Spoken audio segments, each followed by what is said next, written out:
वो आपकी सहायक है, उस पर रोब झाड़ने के लिए नहीं। जी, कभी कभी अक्सर ऐसा होता है, आदम हवा पर रोब झाड़ता है, वो नहीं है। दोनों एक दूसरे के पूरक हैं, एक दूसरे के बिना दोनों ही अधूरे हैं। बहनें भी आदमी पर रोब नहीं झाड़े, न भाई बहन पर रोब झाड़े। दोनों मिलकर जीवन की शुरुआत करते हैं, और यदि मिलकर ही रहेंगे तो घर बहुत अच्छा बनेगा, क्योंकि यहां लिखा है परमेश्वर ने हमें सहायक दिया। कहिए, मेरा जीवन साथी मेरा सहायक है। इस बात को हमें समझना बहुत ही ज्यादा जरूरी है प्रियो। तो आगे जब हम आते हैं तो यहां पर कह रहा है, और एक दो आयत और इसी में आप पढ़िए, 21। में डाल दिया।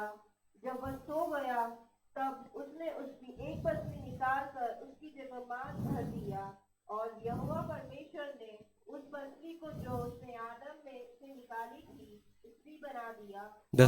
बस थैंक यू।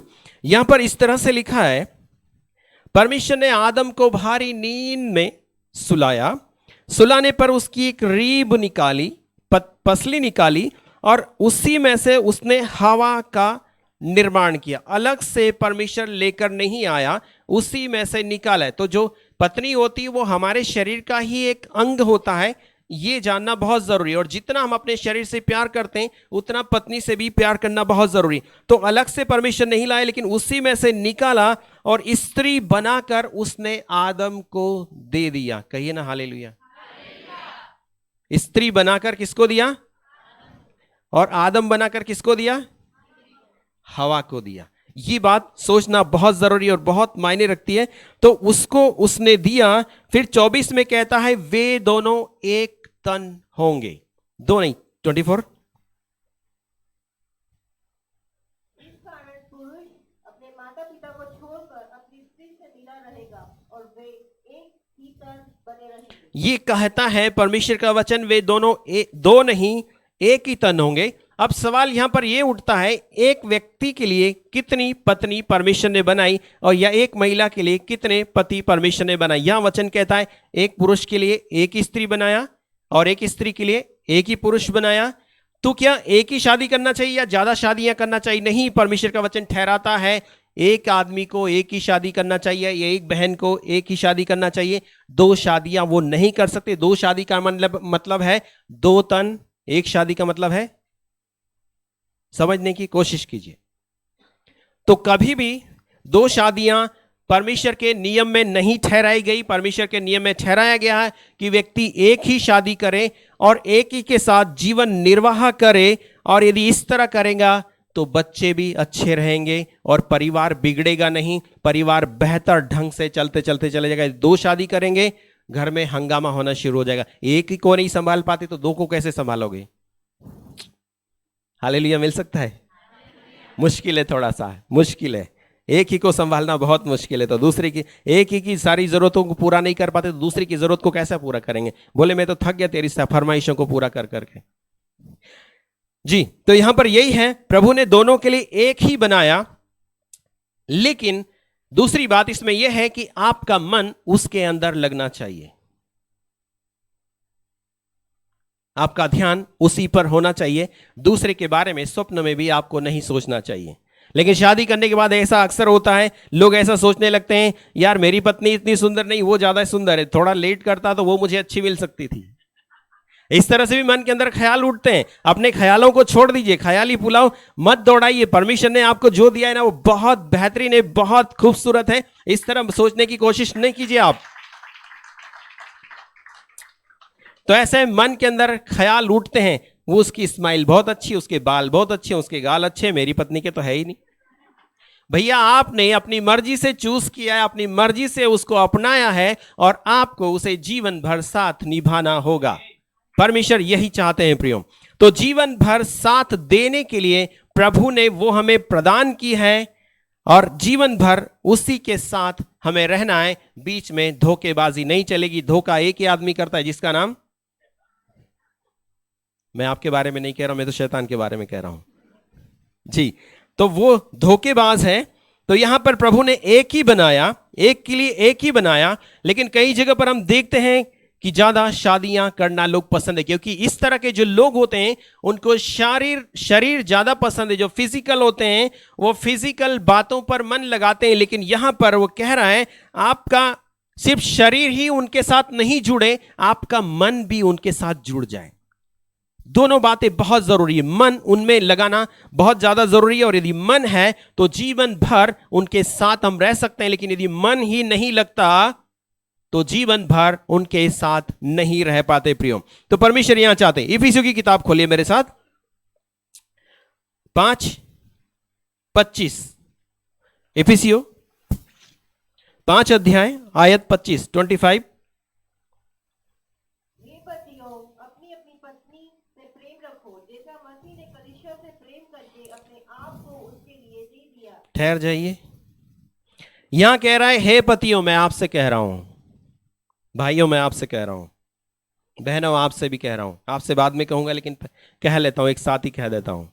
यहां पर यह कह रहा है हे पतियों, मैं आपसे कहूंगा हे पत्नियों आप भी सुनो, हे पतियों आप भी सुनो, अपनी अपनी पत्नी से, ये नहीं बोला अपने अपने पड़ोसी से प्रेम करना, यहां लिखा है अपनी अपनी पत्नी से ही प्रेम करने के बारे में बात कही गई है। और हमें सिर्फ अपनी पत्नी से ही पत्नी से ही प्रेम करने का अधिकार है, और दूसरे के बारे में अधिकार परमेश्वर का वचन हमें नहीं देता है। अपने जीवन साथी के साथ हमें वफादार, विश्वास योग्य, और ये कहता है प्रेम करना बहुत ही जरूरी है। पर यहां पर देखते हैं पति पत्नी में अक्सर तनाव पैदा होता है। आपने कई बार देखा होगा, और फिर वो बहन कहती है मैं मेरे घर जा रही हूं।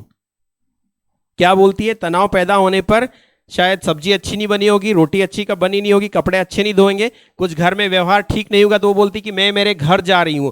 वो खुद के घर में आई है, लेकिन अभी तक वो उस घर को अपना घर नहीं समझती, उसने उस घर को अभी तक अपनाया नहीं है, तब कहती है मैं अपने घर जा रही हूं। जबकि जब शादी होती है तो बोलते हैं कि मैं अपने घर जा रही हूं, लेकिन उसको अभी तक समझ में नहीं आया कि उसका घर कौन सा है, माता पिता का उसका घर है या पति का घर। उसका पति का घर ही उसका खुद का अपना घर होता है। लेकिन पति यदि उससे अच्छा प्यार करेगा, अपनाएगा, स्वीकार करेगा, व्यवहार करेगा, तो वो पति को भी अपनाएगी, उनके मम्मी पापा को भी अपनाएगी, उनके रिश्तेदारों को भी अपनाएगी, और उसके घर को भी स्वीकार करेगी। लेकिन यदि प्यार नहीं मिलता तो बोलती कि मैं जा रही हूं अपने घर। उसको अपना घर क्या नजर आना चाहिए? पति का घर ही अभी उसका अपना घर है, लेकिन उसके ख्याल में कौन सा घर बैठा है? माता पिता का घर ही अपना घर आज भी कहती है। कई सारे लोग जब बुजुर्ग हो जाते हैं, 50 साल या 60 साल के भी होते हैं, और मैं जब उनसे जाके मिलता हूं और उनकी काउंसलिंग करता हूं, तो बोलती है उसकी पत्नी कि मैं अपने घर जा रही हूं। वो भी बोलता है तू तेरे घर चली जा। 60 साल होने पर भी उसके बच्चे हैं तो भी तू तेरे घर चली जा। कैसे घर जाएगी उसके वो? क्योंकि वो अपने घर में है। बहनों याद रखिए, आप अपने पति के साथ रह रहे हो ना, सास ससुर के साथ रह रहे हो ना, तो वो आपका खुद का अपना घर है। माता पिता का जो घर है वो आपका घर नहीं है, लेकिन वो आपके माता पिता का घर है। लेकिन आपने जिसे स्वीकार किया है, आपने जिसे अपनाया है, वो खुद का अपना है। लेकिन हृदय में बिठा लीजिए कि मैं ससुराल में नहीं रह रही हूं, मैं अपने घर में रह रही हूं। आप अपने स्वयं के घर में हैं मेरे प्रियो, लेकिन फिर भी मन के अंदर इस नेगेटिविटी को अपने अंदर से निकालते ये कह रहा है प्यार करना बहुत जरूरी है। प्यार से घर स्थिर होता है, प्यार से परिवार स्थिर होता है। प्यार से घर तो बनाया जा सकता है, लेकिन परिवार स्थिर नहीं हो सकता। जहां प्रेम नहीं, वो घर टूट जाया करता है। पति पत्नी का जो रिश्ता है प्रेम के ऊपर निर्भर होता है प्रियो। चाहे कुछ मिले या नहीं मिले, लेकिन प्रेम मिलेगा तो बिल्कुल अच्छी तरह घर चलना शुरू होता है। लेकिन प्रेम के बिना सब कुछ अधूरा है। सोचें आप, जिस दिन आपने शादी की थी, या आप जिस दिन आप उसे पहली बार देखने गए थे, यदि लव मैरिज हुआ तो आपने यदि पहली बार जब उसे देखा था तो आपका दिल ज्यादा जोड़ों का धड़क रहा था, बहुत ज्यादा धड़क रहा था, और धड़कते ही रहा उसको देखकर, ज्यादा धड़कते ही रहा, धड़कते रहे। जब जब आप उसके बारे में सोचते थे, जब जब आप उसको देखते थे, जब जब उसके बारे में आप विचार करते थे, धक धक धक, आप सभी मैं कह रहा हूं, वो ज्यादा धड़कता था। लेकिन शादी के बाद धड़कना ही बंद हो गया। क्यों? पहला सा प्रेम तूने छोड़ दिया है क्या? शुरुआत में जब तू मुझे मिला था, शुरुआत में जब तू मुझे मिली थी, तब में हमारा प्रेम एक दूसरे को देखे बिना रह नहीं सकते थे, लेकिन आज शादी होने के बाद वो उस कोने में मोबाइल चला रहा है, ये इस कोने में चला रहा है। ये सोच रहे थे शादी करेंगे, एक साथ रहेंगे, लेकिन दोनों ने एक एक कोना पकड़ लिया है। कहां प्रेम है?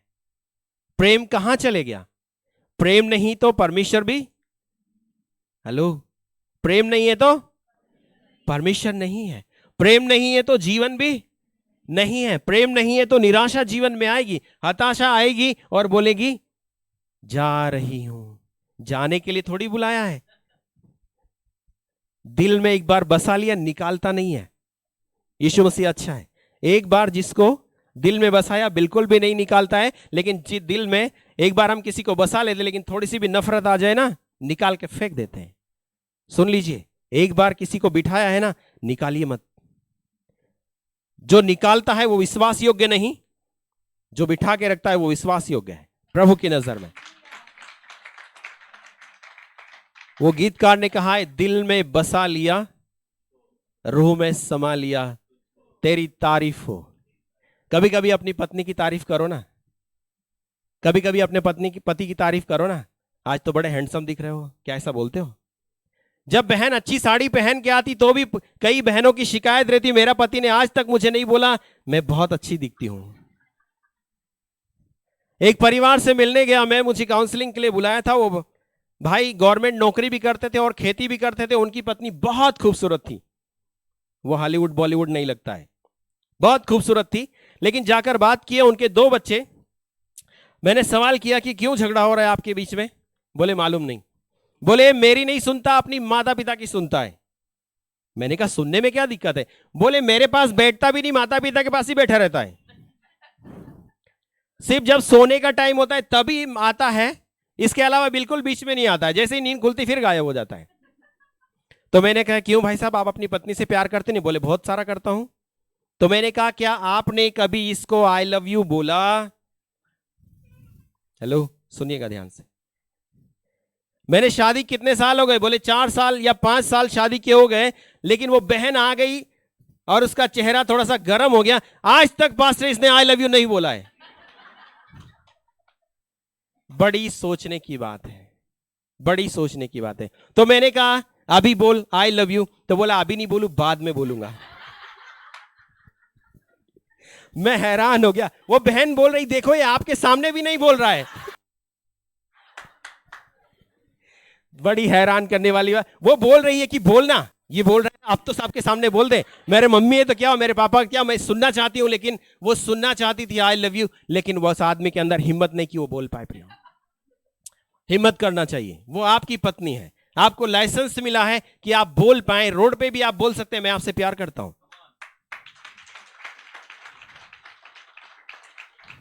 हम बड़े संकोच करने वाले हैं। फॉरेन वाले लोग बड़े अच्छे हैं, जहां मूड हो वहीं बोल देंगे। वो थोड़ा सा फॉरेनर बन जाइए ना, थोड़ा सा कभी कभी हाथ में हाथ लेके घूमिए ना। कैसा करते हैं आप? नहीं, वो दूर और मैं बहुत दूर है। हाँ, क्यों? उसका मन कहीं और लगा है और उसका भी कहीं और लगा है, इसलिए ऐसा हो रहा है क्या? नहीं, कभी कभी हाथ में हाथ लेके घूमो ना बाजार के अंदर, क्या ऐसा अच्छा नहीं लगता है?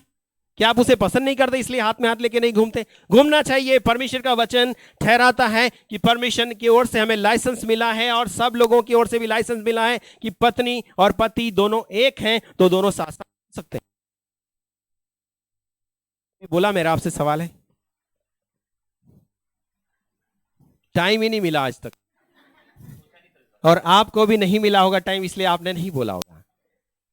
हाँ, लेकिन बोलना बहुत मायने रखता है प्रियो। ये शब्द बहुत छोटा सा है। यदि आपने नहीं बोला कि आपकी साड़ी बहुत अच्छी है और किसी और ने बोल दिया कि साड़ी बहुत अच्छी है, तो सचमुच समझ लीजिए घर में कबाड़ा हो सकता है, बिल्कुल गड़बड़ हो सकती है। इसलिए जरूर जो प्रेम करते हैं वो तारीफ भी करते हैं, जो प्रेम नहीं करते वो तारीफ नहीं करते। क्या आप ऐसा करेंगे?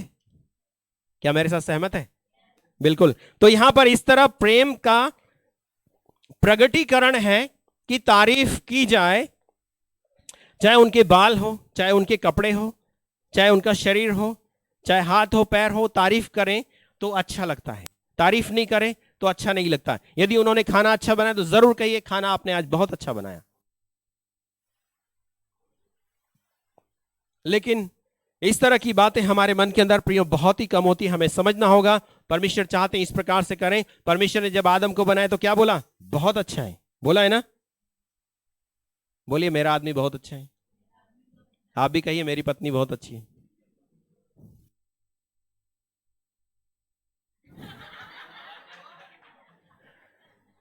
जब भी आप घर में हो, सुनिए ध्यान से, जब भी आप घर में हो बच्चों में उलझ के ज्यादा मत रहिए। बच्चों में भी रहिए पर ज्यादा उलझ के मत रहिए। उनके पास बैठिए, सुनिएगा ध्यान से, आपसे भी कह रहा हूं, उनके पास बैठिए पर दूर दूर मत बैठिए, बिल्कुल करीब बैठिए। हाथ में हाथ लेकर थोड़ा सा बैठिए, आंखों में आंखें मिला के थोड़ा सा बैठिए, दो चार बातें तो कीजिए, अच्छा लगेगा। जिस दिन आपने शादी किया था, शादी से पहले आपके दिन बहुत अच्छे चल रहे थे, लेकिन शादी जैसे ही होती है थोड़ी दूरियां बढ़ती बढ़ती चली जाती है। लेकिन आपको सोचना होगा, आपको यदि इस प्रकार दूरियां बढ़ती चली जा रही तो आपको यह सोचना है उनके पास बैठकर कि हम शादी से पहले कैसे थे। थोड़ा रिवाइज हो जाएगा, रिवाइज हो तो प्रेम फिर से बढ़ने लगेगा। प्रेम में बढ़ते बढ़ते चले जाना है, प्रभु चाहते हैं। क्योंकि हम मसीह के प्रेम में भी बढ़ते चले जा रहे हैं तो पति पत्नी का जो जीवन भी है वो प्रेम ज्यादा घनिष्ठ होते चले जाएगा और एक दूसरे को भूलेंगे नहीं, दोनों एक दूसरे के साथ रहेंगे। पहली बात प्रेम करना चाहिए, दूसरी बात विश्वास करना चाहिए एक दूसरे के ऊपर। ये बहुत ही ज्यादा मायने रखता है और आपने देखा है जहां विश्वास नहीं होता वहां पर उस परिवार में तनाव पैदा होता है, उस परिवार में झगड़े होते हैं, उस परिवार में मनमुटाव होता है और वो घर टूट जाया करता है अविश्वास के कारण। तो यहां पर आपको, यदि आपने आपकी पत्नी है तो आपको इस पर विश्वास होना चाहिए कि वो मेरे अलावा किसी से प्रेम नहीं करेगी, मेरे अलावा किसी पर भरोसा नहीं करेगी। लेकिन एक दूसरे के भरोसे को जीतना बहुत ज्यादा मायने रखता है। भरोसा जीतते जीतते जाएंगे तो भरोसा मजबूत होगा। भरोसा यदि हमारा कमजोर होते चले जाएगा तो मन में उनके प्रति दूरियां हो सकती हैं। आप उनके को तो हासिल कर पाएंगे लेकिन उनके मन को कभी भी आप जीत नहीं पाओगे मेरे प्रियो। प्रभु का वचन यहां पर कह रहा है विश्वास को जीतना बहुत जरूरी है और विश्वास आसानी से नहीं किसी का हासिल किया जा सकता है। हम प्रभु पर भी आसानी से विश्वास नहीं करते। जब प्रभु के पास आते हैं, जब आप चमत्कार को देखते हो तो आप मानते हैं कि हाँ प्रभु है, मेरे जीवन में काम किया, इसलिए मैं यकीन करता हूं। चमत्कार करें या न करें तो भी प्रभु है और चमत्कार करें तो भी वो प्रभु है। तो जो साथी उस पर हमें विश्वास होना बहुत ही ज्यादा जरूरी है और जितना ज्यादा हमारा विश्वास बढ़ेगा, चाहे 15 दिन अकेले रहे, 20 दिन अकेले रहे, चाहे आप कहीं भी चले जाओ 20 दिन के लिए भी, तो भी आपकी पत्नी आप पर भरोसा करना चाहिए कि मेरा पति विश्वास योग्य है या मेरी पत्नी विश्वास योग्य है। प्रभु चाहते हैं हम एक दूसरे के प्रति विश्वास योग्य बनकर यदि जीवन व्यापन करते हैं तो जीवन बहुत अच्छा रहेगा, परिवार बहुत अच्छा रहेगा, बच्चे भी बहुत अच्छे रहेंगे, किसी प्रकार की कोई समस्या हमारे जीवन में नहीं होगी। लेकिन विश्वास और भरोसे को जीतने की कोशिश करें या भरोसा दिलाने की कोशिश करें कि मैं आपके साथ वफादार रहूंगा, मैं आपके साथ वफादार रहूंगी जीवन पर्यंत। मेरे मन में भी कोई गलत ख्याल किसी के बारे में नहीं आएगा, ये परमेश्वर का वचन कहता है प्रियो। लेकिन हमें जीतना होगा, अपनी आंखों को नियंत्रण करें। भाइयों मैं आपसे भी कह रहा हूं, विश्वास जीतना, यदि आपके पास आपकी पत्नी बैठी है तो आपकी नजरें दूसरों की ओर नहीं होना चाहिए। नहीं तो अक्सर ऐसा होता है आपकी पत्नी आपके पड़ोस में बैठी लेकिन उससे ज्यादा कोई खूबसूरत लड़की बैठी है तो आपका ध्यान बार बार उसी की तरफ जाएगा। बोले तेरे को क्या कर मर्जी वो कर सकता हूं, देखने में क्या हर्ज, में बैठा तो तुम्हारे पास हूं ना, हाथ भी में तुम्हारे ही हाथ में ना, देखने में क्या दिक्कत है। सिमसोन ने देखा और गड़बड़ हुआ, दाऊद ने देखा और गलती हुआ। देखना, अपने आप को कंट्रोल करना बहुत ही ज्यादा जरूरी है मेरे प्रियो। देखने पर नियंत्रण कीजिए। जो आपको मिला है यहोवा की ओर से उत्तम पदार्थ मिला है। भरोसे को हमें एक दूसरे को दिलाना है, भरोसे को जीतना आंखों में अपनी पत्नी का ही चेहरा होना चाहिए, हमेशा दिल में भी पत्नी का ही चेहरा नहीं चाहिए। जय मसीह की। कंफ्यूज है? कंफ्यूज है? नहीं? ओके। ये बार बार ऐसा मम्मी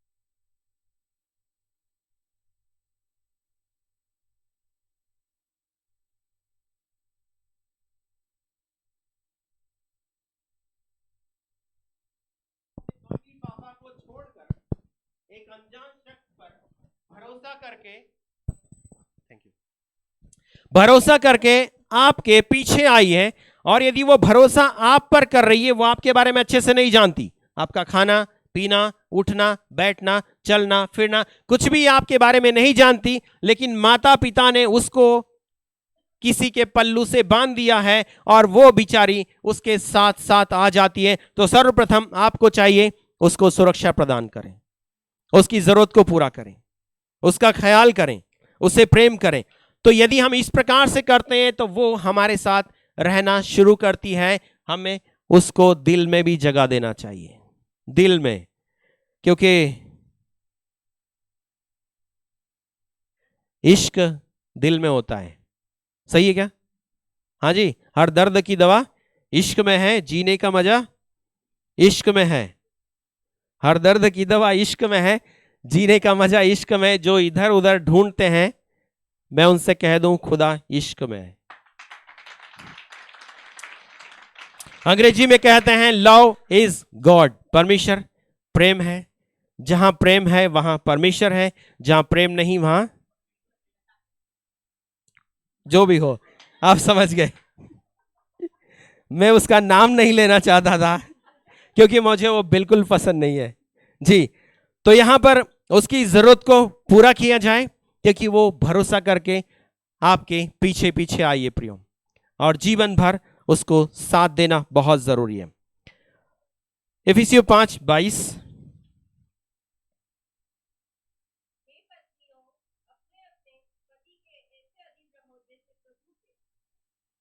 बहनों मैं अब आपसे कह रहा हूं, पतियों मैंने आपसे कहा अपनी पत्नी से प्रेम करें, उनकी जरूरत को पूरा करें, उनको सुरक्षा प्रदान करें, उनका ख्याल रखें, ये सब कुछ मैंने आपसे कहा। बहनों आपसे मेरा निवेदन है, प्रेरित पौलुस इफिसियों की कलीसिया को ये लिखता है, 5 अध्याय में कह रहा है, हे पत्नियों अपने पति के अधीन रहो,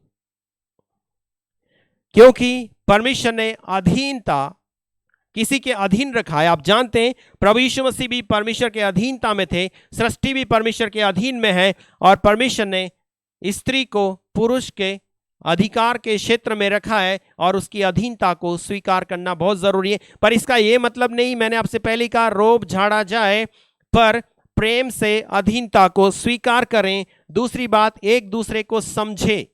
शादियां तो हो जाती है लेकिन समझना बड़ा मुश्किल पड़ता है। कभी कभी न बहन भाई को समझ पाती है, न भाई बहन को समझ पाते हैं, लेकिन समझदारी से यदि हम जीवन व्यापन करेंगे तो जीवन बहुत अच्छा चलेगा मेरे प्रियो। तो यहां पर कह रहा है अधीन रहें। दूसरी बात, पति की आज्ञा का पालन करें। यदि पति ने बोला कि फलाने के घर में नहीं जाना, तो आपको जिद करने की आवश्यकता नहीं कि मुझे जाना है। यहां पर कह रहा है आज्ञा पालन करना बहुत मायने रखता है, क्योंकि आप किसी के अधीनता में हैं, और यह अधीनता किसने हमको दी है? परमेश्वर ने। परमेश्वर की ओर से यह बात हमको मिली है, तो प्रभु चाहते हैं कि अधीनता को स्वीकार करें। यह मत कहिए कि वो मुझे चलाता है, या वो मुझे लीड करते हैं, या वो मुझे गाइड देते हैं, मैं उनकी क्यों सुनूं? आपको इसलिए सुनना है कि आप उनकी पत्नी हैं। सुनेंगे तो जीवन बेहतर रहेगा, नहीं सुनेंगे तो हवा जैसा हो जाएगा। हवा ने आदम की नहीं सुनी और आदम ने परमेश्वर की नहीं सुनी।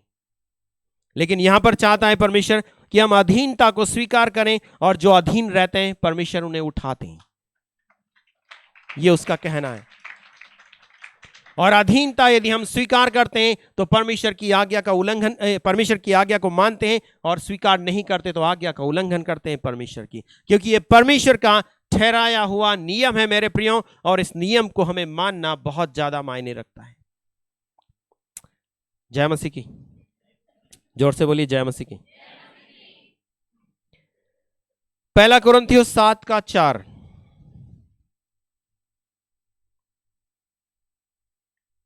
पहला कुरिन्थियों, पति को अपनी देह पर अधिकार नहीं, पर उसके पति का अधिकार है। वैसे ही पति को भी अपनी देह पर अधिकार नहीं, परंतु पत्नी का है। अब ऐसा सोचते हैं, यहां पर ये कह रहा है पत्नी का जो शरीर है वो समझती है मेरा शरीर है, भाई साहब का शरीर है वो समझते हैं कि मेरा शरीर है, लेकिन ये शरीर आपका जरूर है, लेकिन इस शरीर पर आपकी पत्नी का अधिकार है, और बहनों के शरीर पर पति का अधिकार है, वो भी पूरी तरह, क्योंकि प्रभु ने इसे सौंपा है एक दूसरे को, कि एक दूसरे को अधिकार प्रदान करे, क्योंकि हक है और हक देंगे, और ये परमेश्वर ने हमारे लिए ठहराया है। तो एक दूसरे के पूरक हैं, एक दूसरे का शरीर है, और उनके हक को पूरा करना पति का या पत्नी का कर्तव्य बनता है। प्रियो, इस बात का हम ख्याल रखें, अपने को खुद को अधिकार नहीं, लेकिन पति के शरीर पे पत्नी को अधिकार है, और पत्नी के शरीर पे पति को अधिकार मिला है। प्रभु की ओर से ये नियुक्त ठहराया हुआ है। कभी कभी अक्सर ऐसा होता है, मैं एक बात खुलकर थोड़ा सा बोलूं, फिजिकल रिलेशन के समय कुछ लोग बोलते नहीं मुझे ये पसंद नहीं। सुनिएगा बात ध्यान से, आप सबके लिए कह रहा हूं मैं, ये परमेश्वर का वचन है, आप मेरी बात को समझ गए होंगे। फिजिकल रिलेशन बनाना है, यदि आपकी पत्नी ना कहे तो भी पति का अधिकार है, और पति ना कहे तो भी पत्नी का हक है, वो हक है, और उस हक को पूरा करना ये परमेश्वर ने ठहराया, और ये आपकी जिम्मेदारी है कि दोनों एक दूसरे के हक को पूरा करें। आप इस बात को समझें, ये गलत नहीं है, ये सही है। मैं आपसे कह रहा हूं, एक बहन हमारे खंडवा में विश्वास में आई, विश्वास में आने पर उसको लगता था कि प्रभु की ओर से नियम ठहराया हुआ है, शादी तो मैंने पहले कर ली थी, बाद में प्रभु में आई, लेकिन ये नहीं करना चाहिए, मतलब शारीरिक संबंध नहीं स्थापित करना चाहिए, शारीरिक संबंध करना मतलब पाप है। प्रभु में आने के बाद उसको ऐसा लगता था, तो वो उसके पति की हमेशा शिकायत रहती थी कि ये मेरे पास कभी भी आती नहीं है, तो वो बोलती थी कि ये परमेश्वर की नज़र में गलत है, इसलिए मुझे ऐसा नहीं करना चाहिए, क्योंकि मुझे बोले अच्छा नहीं लगता, मैंने परमेश्वर का नियम ठहराया है, आप इसका उल्लंघन नहीं कर सकते। हमें इस बात को समझना होगा कि एक दूसरे के हक को पूरा करें, और यदि आप ऐसा करते हैं तो परमेश्वर की मनसा को पूरा करते हैं, और यदि ऐसा नहीं करते तो परमेश्वर की मनसा अधूरी रहेगी। प्रियो, ये परमेश्वर की ओर से ठहराए हुए नियम है, आपको इसे जानना बहुत जरूरी है। हालेलुया मिलेगा? नहीं? फिर से क्या ऐसा करेंगे? नहीं, आज मेरा मूड नहीं है। मूड से क्या मतलब है आपको? यहां पर यही कह रहा है। ओके, आगे 7:4 हमने पढ़ा, 7:10। जिनका विवाह हो गया है उनको मैं नहीं, वरन प्रभु आज्ञा देता है कि अपनी पत्नी और पति संलग्न हो। जिनका विवाह हुआ है, मन मुटाव के कारण विवाह तो हुआ है, लेकिन कुछ दिन, कुछ साल या कुछ महीने बहुत अच्छे से रहते हैं, लेकिन फिर कहते हैं तू मुझे पसंद नहीं, मैं तेरे साथ नहीं रहूंगी, और तो वो कहता है तू भी मुझे पसंद नहीं, मैं तेरे साथ नहीं रहूंगी, जबकि ब्याह उन्होंने किया है दोनों की मर्जी से। फिर भी बोलते हैं मुझे हम एक दूसरे के साथ नहीं रहना है। तो लेकिन यहां पर प्रेरित पौलुस इस प्रकार से कह रहा है, जिनका ब्याह हुआ है वो पत्नी से अलग होने की कोशिश न करें, या पति से अलग होने की कोशिश न करें। यदि ऐसा करते हैं तो परमेश्वर की आज्ञा का हम उल्लंघन कर रहे हैं, और आज्ञा उल्लंघन करने वाले सजा के हकदार हैं मेरे प्रियो। तो प्रभु का नियम ठहराया है कि पति पत्नी दोनों एक तन है, एक विचारधारा रहेंगे, एक ही घर में रहेंगे, एक साथ रहेंगे, और एक साथ जीवन पर्यंत, जब तक वे मर नहीं जाते, मरने तक उनको एक दूसरे का साथ देना है। मरने के बाद ही वो एक दूसरे से अलग हो सकते हैं, लेकिन जीते जी एक दूसरे से अलग नहीं हो सकते। चाहे वो उसको पसंद करे या ना करे, लेकिन यहां पर विश्वास योग्य बनकर यदि रहते हैं तो जीवन पर्यंत तक हमें रहना पड़ेगा। ये प्रभु का ठहराया हुआ नियम है मेरे प्रियो। तो ये कह रहा है, फिर से जिनका उनका हो गया है उनको मैं नहीं वरन प्रभु आज्ञा देता है कि पत्नी अपने पति से अलग न हो। अलग होने के बारे में सोचिए भी मत। यदि आप ऐसा सोचते हैं तो कहीं ना कहीं शैतान मन के अंदर काम कर रहा है, और शैतान का काम है घर को तोड़ना। घर मत तोड़िए, विश्वास कीजिए, भरोसा कीजिए, सब कुछ भरोसा करके वो आपके पीछे आई है। तो हमें भी अपने भरोसे को जीतना है, भरोसे को जीवन भर बनाए रखना है, तो ही घर बना रहेगा प्रियो। क्योंकि शैतान ने कई सारे परिवारों को तोड़ा है, मैंने अक्सर देखा है। आप मौका मत दीजिए, आप बैठिए, शाम को बातें कीजिए, एक दूसरे को समझिए, एक दूसरे के साथ रहिए, एक दूसरे को थोड़ा समय दीजिए। इतना भी बिजी मत हो जाइए नौकरी में कि आप एक दूसरे को समय नहीं दे पाए, और समय नहीं दे पाने के कारण ही दूरियां धीरे धीरे बढ़ती चली जाएगी, और फिर आप एक दूसरे से दूर हो जाएंगे मेरे भाइयों। प्रभु ये कदापि नहीं चाहते। जब ऐसा होता है कि हम एक दिन प्रार्थना नहीं किए तो प्रभु से दूरी हमारी भी बनती है। दूसरे दिन नहीं किया, फिर दूसरे दिन भी नहीं होगा, तीसरे दिन भी नहीं होगा, चौथे दिन भी नहीं होगा। इस तरह से हम परमेश्वर से दूर दूर दूर होते चले जाते हैं। यहां भी ऐसा ही होता है। जब आप अपनी पत्नी के साथ नहीं बैठते तो उसके मन में कुछ ख्याल चलने लगते हैं, या भाई के साथ नहीं बैठते तो उसके अंदर ख्याल चलने लगते हैं, और ये ख्याल चलने लगते हैं कहीं और तो इसका चक्कर नहीं है, इसलिए मेरी नहीं सुनता, इसलिए मेरी नहीं बैठता, इसलिए मेरे पास नहीं बैठता है, कहीं और तो इसका मन नहीं लग गया है। शंका का तुरंत निवारण करें, उसके पास जाके बैठिए, बोलिए मेरा मन तुझ में ही है खाली।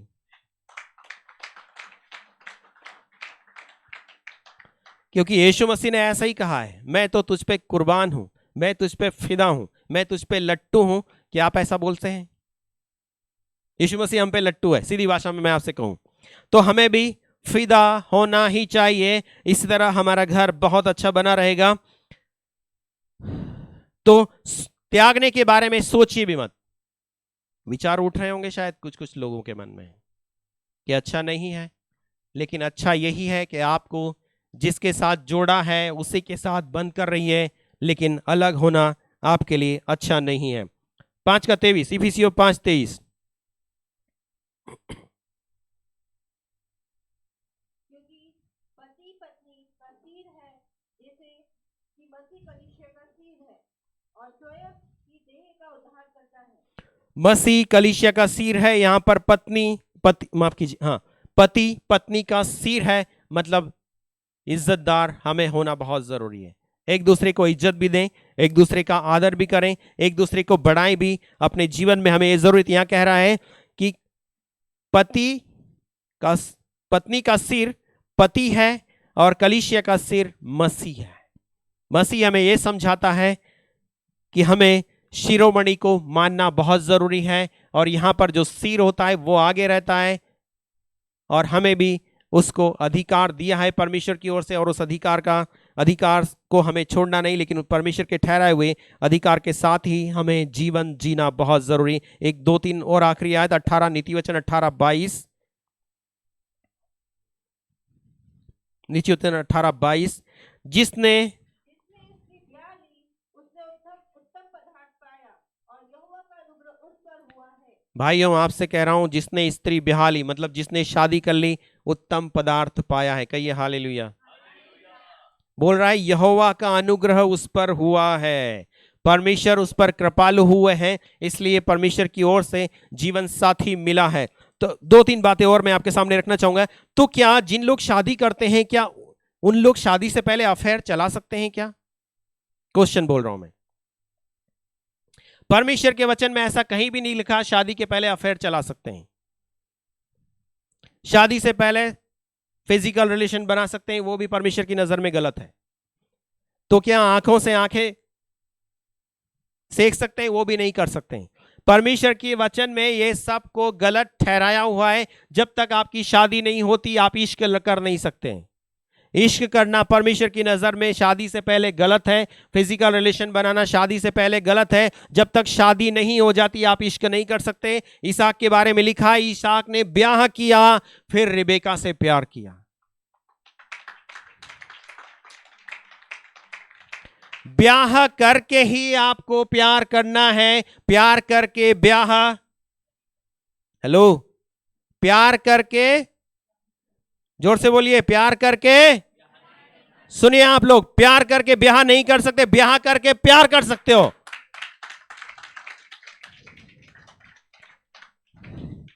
ये मेरा स्टेटमेंट नहीं, मैं आपसे कह रहा हूं, ये स्वर्ग का परमेश्वर का स्टेटमेंट है। यदि मेरा स्टेटमेंट है तो झूठा हो सकता है, लेकिन स्वर्ग का परमेश्वर का स्टेटमेंट झूठा नहीं हो सकता। मैं आपसे कह रहा हूं। आमीन, प्रभु की स्तुति हो। तो उसने नियम ठहराया है, वो धोखा हो सकता है। शादी से पहले कोई आपसे प्यार की बात करेगा, मतलब वो धोखेबाज है। वो रिलेशन बनाने की बात करेगा, मतलब वो धोखेबाज है। वो धोखा देगा आपको, देगा ही देगा। क्यों? शादी से पहले वो करना चाहता है जो नहीं करना चाहिए, इसलिए वो धोखेबाज है। ऐसे लोगों के झांसे में बिल्कुल मत आइए। सावधान रहिए जवान लोगों, मैं आपसे कह रहा हूं, सावधान रहिए। सुलेमान कहता है, ये जवान अपनी जवानी के दिनों में अपनी मनमानी कर, पर याद रख एक दिन वो न्याय करेगा। याद रखना बहुत जरूरी है। हालेलुया। तो मसीह ने कलीसिया से प्रेम किया, पत्नी को भी पति से और पतिदेव को पत्नी से प्रेम करना चाहिए। प्रेम यह है कि उस पे अपने जीवन को दे दें, एक दूसरे के लिए अपने जीवन को दे दें, एक दूसरे को समझें, आगे बढ़ते चले जाएं और परमेश्वर की महिमा करते चले। यहां कह रहा है, जिसने ब्याह कर लिया उत्तम पदार्थ पाया, उसने उस पर यहोवा का अनुग्रह हुआ है। मतलब परमेश्वर कृपालु हुए हैं हम सभी पर प्रियो। इसीलिए जिन लोगों का ब्याह हुआ है वो प्रभु को धन्यवाद करना चाहिए, प्रभु की स्तुति करना चाहिए, परमेश्वर की महिमा करना चाहिए। और जिनका नहीं हुआ वे प्रभु से प्रार्थना करना चाहिए ये कि परमेश्वर आपने मेरे लिए जहां कहीं भी जोड़ा रखा है वो मेरे लिए आने पाए, और आपके ठहराए हुए नियम के अनुसार ही मैं करूंगा या मैं करूंगी। मैं कोई गलत कदम नहीं उठाएंगे। अपने हार्ट को धड़कने मत दीजिए, जोर का मत धड़कने दीजिए, प्रभु वचन में धड़कने दीजिए। दिल न देना दुनिया को बर्बाद करे। हंस रहे हैं आप लोग। दिल न देना दुनिया को जो तुम्हें बर्बाद करे, दिल देना मसीहा को जो हर पल तुम्हें याद करे, याद करे, याद करे। वो अच्छा है, अच्छा है मैं कहूंगा। एक और लास्ट आयत, जेनेसिस 1:28।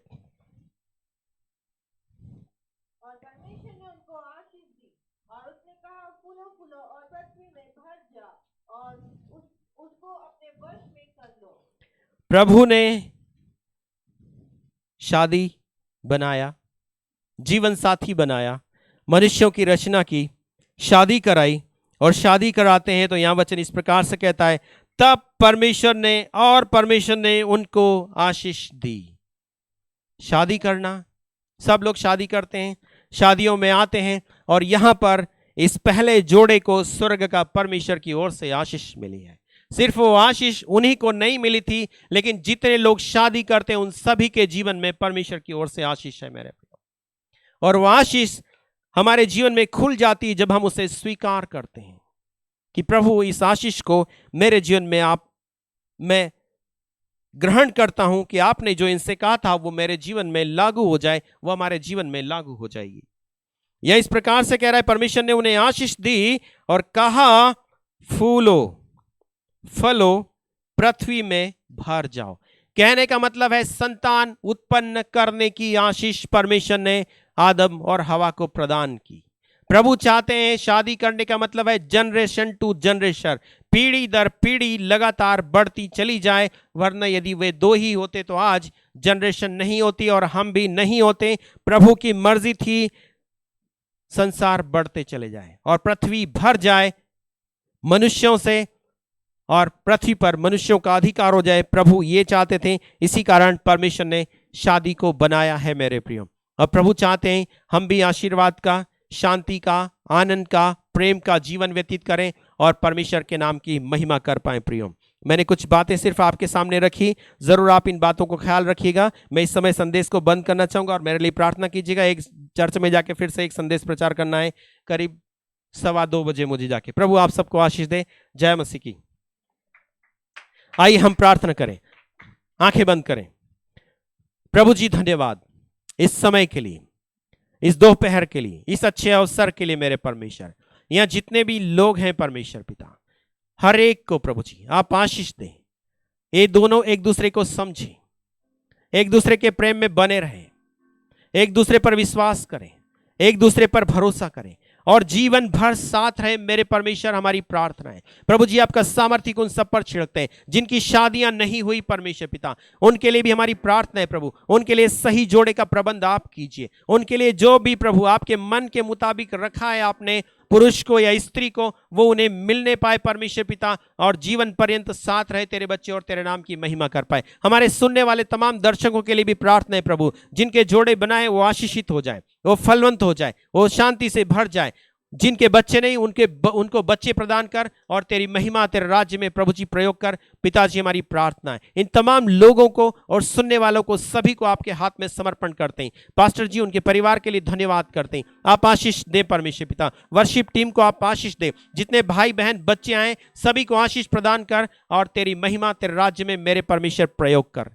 हमारी प्रार्थना सुनने के लिए धन्यवाद करते हैं। प्रभु यीशु मसीह के नाम मांगते हैं, सुन और कबूल कर स्वर्गीय पिता, आमीन। प्रभु आप सबको आशीष दे। जय मसीह की। प्रभु आपके साथ रहे। Thank you Jesus Christ, hallelujah. क्या आप आज के संदेश से आशीषित हुए हैं?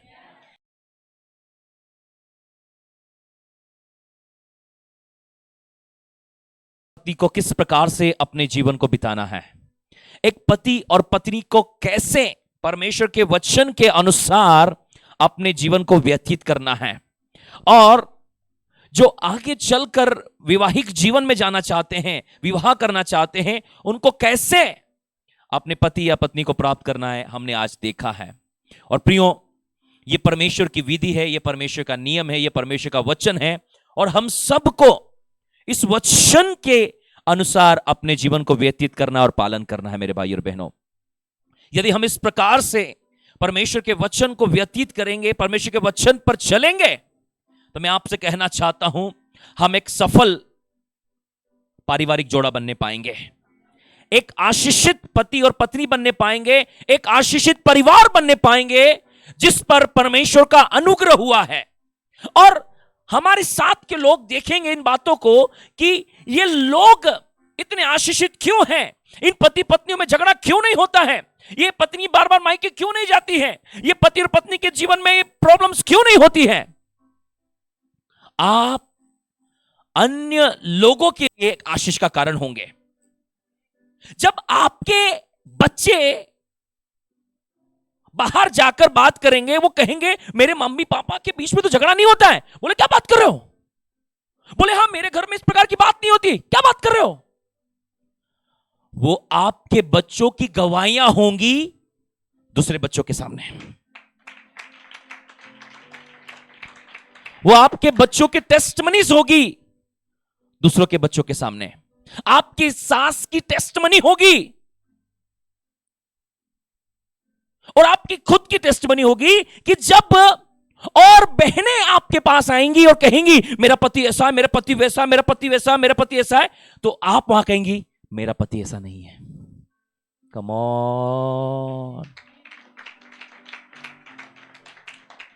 और जो भाई हैं, जो पति लोग हैं, वो जब अपनी पत्नी के दूसरे भाई लोग उनसे उनकी पत्नी के बारे में कहेंगे अरे मेरी पत्नी बार बार मायके जाती है, मेरी पत्नी बात बात में झगड़ा करती है, मेरी पत्नी ऐसी, मेरी पत्नी वैसी, तब वो कहेगा मेरी पत्नी ऐसी नहीं है। This is the testimony. ये गवाही है, ये गवाहियां हैं। अक्सर हमारे पास में काउंसलिंग के लिए लोग आते हैं, मैं कंप्लेन ही सुनता चला जाता हूं, मेरा पति ऐसा, मेरी पत्नी ऐसी, मेरा पति ऐसा, मेरी पत्नी ऐसी, मेरा पति ऐसा, मेरी पत्नी ऐसी। बहुत कम खुशी की खबर मिलती है कि मेरा पति अच्छा है या मेरी पत्नी अच्छी है। मैंने एक मैसेज यूट्यूब पर पोस्ट किया है, इस मैसेज को सुनने के बाद में आपके झगड़े समाप्त हो जाएंगे, पति पत्नी के झगड़े समाप्त हो जाएंगे। मैंने एक पोस्ट डाली है वहां पर, उसका एक ही रहस्य बताया था मैंने वहां पर। जैसा प्रेम हम शादी के पहले के दिन करते हैं, बोलो फर्स्ट डे, वॉल्यूम कम, बोलो शादी का पहले दिन वाला प्रेम। कोई झगड़ा करता है क्या? करता है क्या? कम ऑन, सुना कभी आपने? आवाज उठाओ थोड़ी सी। तो हर दिन आपका वैसे ही व्यतीत हो कि आज ही हमारी शादी हुई।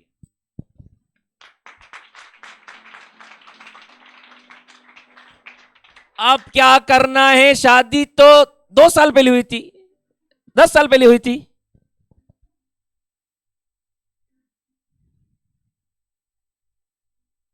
एक व्यक्ति को मैंने फोन किया, मैंने पूछा तुम्हारी शादी करानी, जल्दी आओ।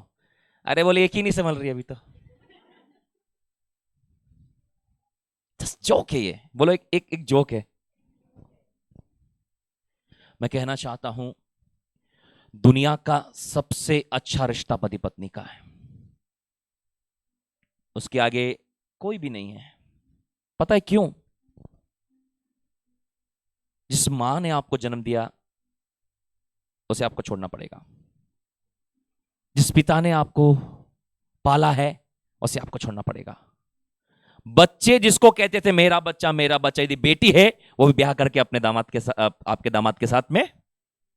आवाज उठाओ ना थोड़ी सी, मजा नहीं आ रहा ना? अच्छी बातों में मजा नहीं आएगा, अभी लड्डू बांटूंगा तो मजा आने लगेगा। जो आपकी बेटी बोलती ना मेरी बेटी है, ये क्या है? वो अपने पति के साथ में bye bye mummy, mummy bye. और इसको बोलते ना मेरा बेटा, प्रभु मेरा बेटा ये, मेरा मेरा। वो अपनी पत्नी के साथ में। चुटकुला तो नहीं सुना रहा मैं? मेरी मम्मी भी कहती मेरा बेटा मेरा बेटा, मैं इसके साथ में इधर आ गया। Hallelujah, hallelujah. मेरी मम्मी मेरे से इतना प्यार करती थी, इतना प्यार कि मैं जब 12th क्लास तक था ना तब तक मुझे छोड़ा नहीं। मुझे अपने पास ही सुलाती 12th क्लास तक। कितना? सब लोग यही है क्या? कितना प्यार करती थी कि नहीं बेटा तो मेरे पास ही सोना है। इतना बड़े होने तो कहीं नहीं जाने देती थी। अभी तो हम बच्चे को छोड़ देते ना, मेरे जैसे शालम को भी हम छोड़ देते हैं, ऐसा नहीं है। मैं बड़ा हुआ, मेरा विवाह प्रभु की बुलाहट मेरी जिंदगी में आई, और वो बंधनों को तोड़कर आज हम यहां दोनों पति पत्नी हैं, एक नए परिवार, अपने बच्चे के साथ, एक नए परिवार के साथ में प्रभु की सेवा के लिए। तो मैं आपको उत्साहित करना चाहता हूं, मैं आपको उत्साहित करना चाहता हूं प्रभु के कार्य करने के लिए, प्रभु की सेवा करने के लिए। मैं आपको उत्साहित करना चाहता हूं कि आप एक आदर्श रिश्ते को मेंटेन करें, एक आदर्श रिश्ते को बनाएं, एक ऐसा रिश्ता जो आपके परिवार को बदल के रख दे।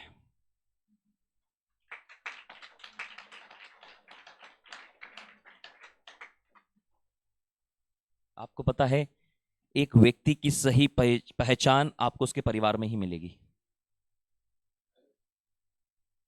बाहर वो कलेक्टर होगा या कमिश्नर होगा, उससे कोई लेना देना नहीं। उसकी रियल आइडेंटिटी, एक रियल चेहरा जब उसके परिवार में आप जाओगे तब आपको दिखाई देगा। विवाहिक जीवन, विवाह में चलना सबसे उत्तम बात है, और इस विवाह को परमेश्वर ने ठहराया है। अब जब हम प्रभु के पास आ गए हैं तो पत्नियों, आपके अच्छे चाल चलन के कारण आपका पति बदल जाना चाहिए, और पतियों, आपके अच्छे चाल चलन के कारण में आपकी पत्नी बदलना जाना चाहिए। जिनके पति विश्वास नहीं करते हैं, आपका पवित्र चाल चलन जब वो आपका पति देखेगा कि नहीं मेरी पत्नी सच में बहुत अच्छी है, वो विश्वास न करने वाला व्यक्ति विश्वास करने लगेगा। और आपकी पत्नियां यदि विश्वास में नहीं है, आपके पवित्र चाल चलन को देखकर वो कहेगी कि नहीं मेरा पति एक अच्छा पति है, आपकी पत्नियां बदल जाएगी।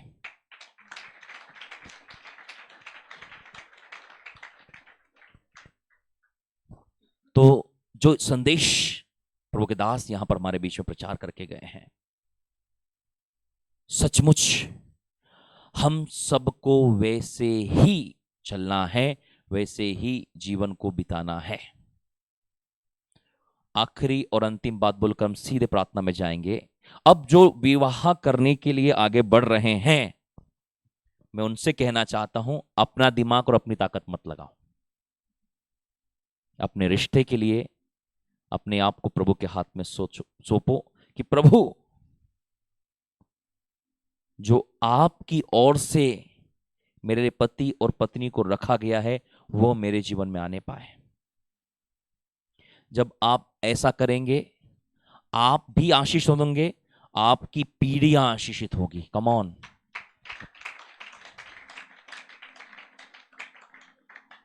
और दूसरी चीज, जिन लोगों का विवाह हो चुका है वो अब अपने पति के घर को ही अपना घर कहें, बाकी सारे घर पर आए हैं। क्या है? कौन से घर हैं? कौन से घर हैं? मेरे को एक शब्द अच्छा लगता था, सब बोलो कन्यादान। क्या शब्द था वो? अब वो ट्रेडिशन हट गया, वो वर्ड सुनाई नहीं देता आजकल। क्यों? क्योंकि अब माता पिता अपनी कन्या को दान करना नहीं चाहते। शादी के दो, मेरी बेटी को कुछ करा तो समझ लेना, पूछूंगा फोन लगा लगा के बार बार, बेटा नहीं समझ में आ रहा, चला जा, तेरे बाप अभी भी तेरे को खिला सकता है। भैया कितने दिन खिलाएगा रे बुड्ढे? एक दिन चला जाएगा और वो बेटी को किसके भरोसे छोड़ के जाएगा? आस पड़ोस के लोगों के? उसके पति के घर में ही जीना और उसको वहीं मरना है। Listen carefully people of God, ये बाइबल हमें सिखाती है, ये बाइबल हमें सिखाती है, वचन हमें सिखाता है। हम अपने हाथों से अपने बच्चों के घर को न तोड़ें। धीरे धीरे वो सीख जाएगी, धीरे धीरे वो सीख जाएगा और वो अपने एक नए जीवन को स्थापित करेंगे। Come on church.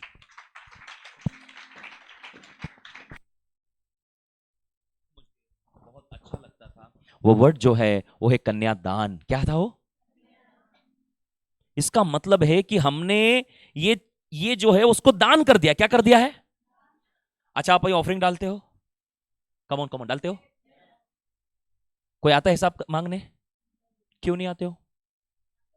हाँ, आवाज ही नहीं निकल रही है। क्या कर दिया? मैं बहुत धन्यवादित हूं आप लोगों का कि आज तक एक भी बंदा हिसाब मांगने नहीं आया। एक भी बंदा हिसाब क्यों मांगने नहीं पता है? क्योंकि उन्होंने उसको दान, सब लोग क्या कर दिया है और वो भूल गए। क्या हो गए? क्या हो गए?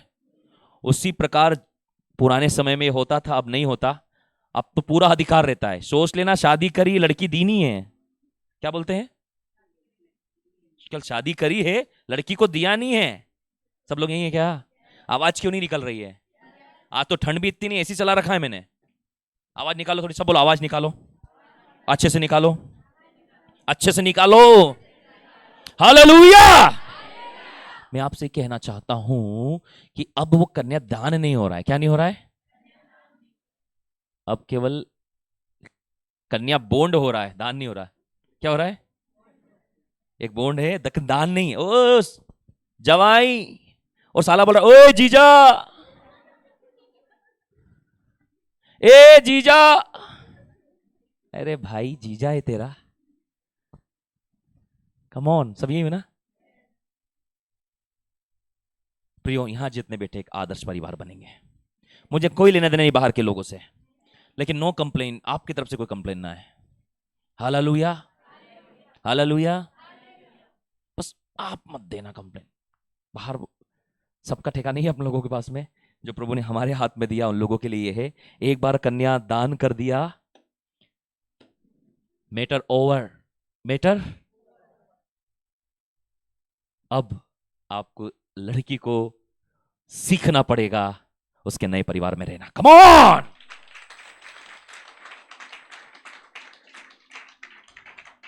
पुराने समय में मैं कई बातों को सुना है। बेटा डोली में बिठाकर भेज रहे, कंधे पर ही आना। काय पे आना है? काय पे आना? आज गाड़ी भेज रहा हूं मैं घर के सामने ही। क्या कर रहा हूं? मेरे को गुस्सा इतना आता ना जब कोई बोलता मैं तो मायके में हूं। कहाँ हूं? सच बताऊं बहनों, मैं कितना अच्छा महसूस करता हूं। कभी पूछो, कभी कभी आया करो यहाँ होते ना, कभी पूछने आया करो कैसा लगता है फौसल जी आपको। कम ऑन, पूछो फोन कितनी बार करना है, पूछो ना। आप बोलो ना प्लीज, हफ्ते में एक बार। और बात कितनी करनी है, पूछो ना। कैसे हो, बढ़िया, घर में सब ठीक है, हम भी ठीक है, बाय। सब्जी बना ली, अदरक डाला, अरे अदरक थोड़ी डालना था, लहसुन डालना था। आटा, आटा नहीं है आज तुम्हारे यहाँ? मम्मी क्या बताऊं, आटा ही नहीं, कैसे लोगों में करवा दी तुमने। तुमको तो मैं बार बार बोल रही थी ये आटा नहीं खाते। फिर क्या खाते हैं? ये तो चावल खाते हैं। फिर तुम चावल, मैं भी खा रही हूं। बेटा चिंता मत कर, 2 दिन बाद घर आजा, खूब खिलाऊंगी। फिर बेटी आती है घर में, खूब खा पी के आती है। बोले यहां नहीं चलेगा, आवाज उठाओ, यहां नहीं चलेगा। प्रभु का वचन कहता है, हालेलुया, हमें अपनी जिम्मेदारियों को पूरा करना है और एक आदर्श परिवार बनना है। जोरदार ताली बजा के प्रभु का धन्यवाद करें। Hallelujah, hallelujah. आइए हम अपनी आंखों को बंद करें, हम प्रभु का धन्यवाद करें। Thank you Lord, thank you Jesus, thank you Holy Spirit. प्रभु हम आपका धन्यवाद करते हैं आज के सुंदर वचन के लिए। प्रभु के दास ने हम लोगों को सिखाया एक पति का जिम्मेदारी और एक पत्नी की जिम्मेदारी। प्रभु जो आपके दास यहां पर प्रचार करके गए हैं, सचमुच वो वचन हमारी जिंदगियों में फल लेकर आने वाला बने। हम एक आदर्श पति और पत्नी बनने वाले बने और एक आदर्श परिवार, एक आदर्श घराना, एक ऐसा घराना जो सचमुच परमेश्वर को प्रसन्न करता हो। पिता मेरी प्रार्थना है आपका पवित्र आत्मा हर एक को भरने पाए। ओ लॉर्ड, हम अपने जीवनों को तेरे हाथ में देते हैं कि प्रभु एक आदर्श परिवार बनने पाए जो परमेश्वर के वचन में लिखा है, हम उसी के अनुसार अपने जीवन को बिताने वाले बने प्रभु। अब संसार के ट्रेडिशन के अनुसार नहीं प्रभु, आपके वचन के अनुसार, अपने पड़ोसी के अनुसार नहीं, आपके वचन के अनुसार, अपनी फ्रेंड्स के अनुसार नहीं कि वो क्या कर रहे हैं, क्या कर रही है, पर तेरे वचन के अनुसार कि तेरा वचन क्या कहता है। ओ जीसस, मैं आज्ञाकारिता की आत्मा को आज्ञा देता हूं, यीशु के नाम में इस स्थान को छोड़कर leave now in Jesus mighty name. We break it your power in Jesus mighty name. I command you devil, leave now. This is the place of God and you have no authority here place. I break it your power in the name of Jesus Christ. Right now I use my authority and power. I command you, leave now. Every power of fight, every power of divorce, every power of condemnation, every power of blame, every power of negativity, I break your power in the name of Jesus Christ. Be free in Jesus' mighty name. Be free in Jesus' mighty name. Be free in Jesus' mighty name. Be free from sickness. Be free from sickness. Be free from divorce. Be free from blame. Be free. Be free. Be free. Be free in Jesus' mighty name. Oh Father, you are holy God. पिता, हम आपका धन्यवाद करते हैं। Holi spirit, इस स्थान पर अद्भुत रीति से कार्य प्रकट हो, आदर्श परिवार बनने पाए प्रभु, आदर्श पति और पत्नी बनने पाए, आदर्श बेटे और बेटियां बनने पाए। मैं कमांड करता हूं, इन परिवारों को तोड़ने वाली, परिवारों को भटकाने वाली, आदर की कमी पैदा करने वाली हर एक अंधकार की शक्तियां यीशु के नाम में दूर हो। ये एक आदर्श परिवार बनने पाए। ओ लॉर्ड, दया कर, दया कर मेरे पिता। आपका पवित्र आत्मा हमारी अगुवाई करने पाए। जैसा आप चाहते हैं प्रभु, वैसा होने में आप सहायता, मदद और अगुवाई करें। ओ thank you Father God, thank you holy God, thank you Holy Spirit, thank you Holy Spirit, thank you Jesus Christ, thank you Father. हम सारी बातों में आपका धन्यवाद करते हुए इस प्रार्थना को उद्धार करता प्रभु यीशु मसीह के नाम से मांगते हैं। सब कहें आमीन, सब कहें आमीन, सब कहें आमीन। Hallelujah, hallelujah. प्रियो, अब समय है कि हम अब भेंटों के द्वारा परमेश्वर की महिमा करेंगे। गीत गाते हुए हम अपनी भेंटों को परमेश्वर के राज्य में अर्पण करेंगे। दिल में बसा लिया है तुझको, रूह में समा लिया है तुझको, दिल में बसा लिया है तुझको, रूह में समा लिया है तुझको। तेरी तारीफ हो, तेरी तारीफ हो, तेरी तारीफ हो ए यीशु, तेरी तारीफ हो, तेरी तारीफ हो, तेरी तारीफ हो ए यीशु। सब कहेंगे, दिल में बसा लिया है तुझको, रूह में समा लिया है। बोलिए ना, कम ऑन। दिल में बसा लिया है तुझको,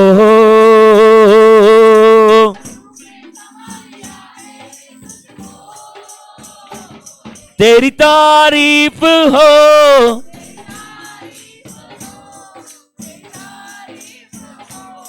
ए यीशु तेरी तारीफ हो।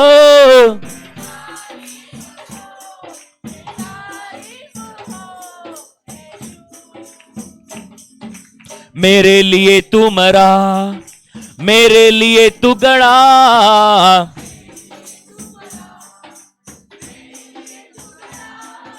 यीशु तू कैसा पिया, लहू से मोल ले लिया।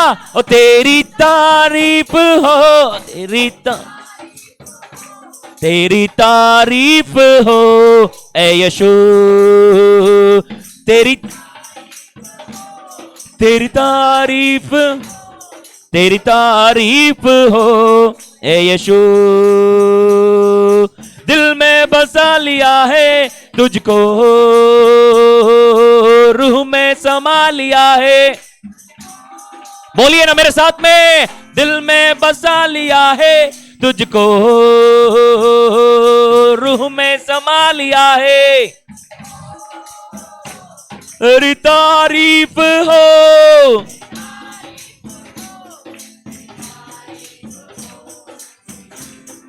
हाँ, तेरी तारीफ हो, तेरी तारीफ हो हे यीशु। वंदना हो अब तेरी, आराधना हो तेरी, वंदना हो अब तेरी, आराधना हो। पूजा करूं मैं तेरी, आशा यही नासरी, वंदना हो अब तेरी, आराधना हो तेरी, वंदना हो अब तेरी, आराधना हो तेरी। पूजा करूं मैं तेरी, आशा यही नाशरी, तेरी तेरी तेरी तारीफ ए यीशु तेरी। Come on, this is your time. Worship to the Lord, Almighty God. He is here. हो दिल में बसा लिया है तुझको,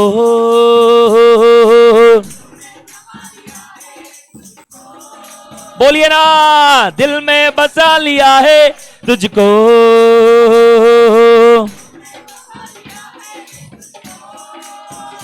तेरी तारीफ हो,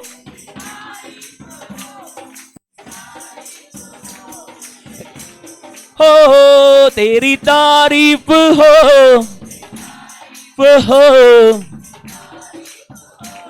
तू है सुकून मेरा, तू है सुकून मेरा, तू ही है मेरी शिफा, तू है सुकून मेरा, जीवन बसर साथ हो, यही है मेरी दुआ, तू है सुकून मेरा, तू ही है मेरी शिफा, कम ऑन, तू ही है, यही है मेरी दुआ, और तेरी तारीफ हो, तेरी तारीफ हो, तेरी तारीफ हो, ऐ यशो तेरी तारीफ हो, तेरी तारीफ हो, तेरी तारीफ हो, यशो दिल में बसा लिया है तुझको, रूह में, कम ऑन, दिल में बसा लिया है तुझको, रूह में समा लिया है, बोलो बोलो बोलो बोलो, और तेरी तारीफ हो, तेरी तारीफ हो, बोलिए ना, कम ऑन, तेरी तारीफ हो, तेरी, यीशु दिल में बसा लिया है तुझको, रूह में समा लिया है, दिल में बसा लिया है तुझको, रूह में समा लिया है, ओ तेरी तारीफ हो, ओ तेरी, कम ऑन, हर एक बोलेगा, सब बोलो तेरी तारीफ हो, बोलिए ना, यीशु की तारीफ हो,